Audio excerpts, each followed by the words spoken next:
name is Joanne and today is nandito tayo ngayon for pre-departure orientation and kasama ko si Miss Katrina from CSB and mag-hi ka naman ma'am sa ating appendix.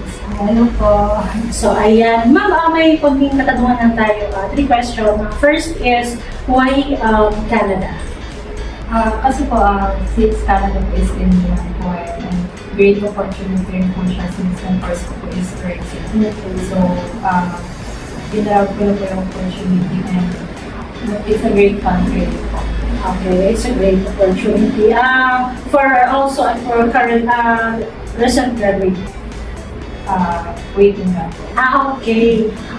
And for our second question, how was your process with Pacific Rim College?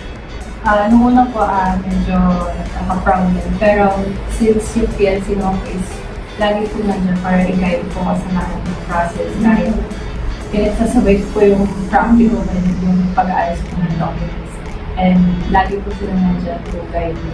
Okay, yes. All out naman din talaga ang Pacific Link College team sa mga service para sa ating mga student. And last question is, would you recommend Pacific Link College for those who want to study abroad and why?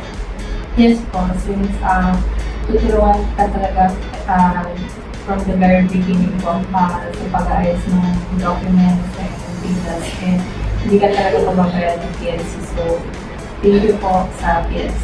So, ayan. Thank you then, Miss Katrina, for trusting us. And welcome to Canada and congratulations, Miss Katrina. Thank you po. Thank you, Pacific Link College, and see you, Canada.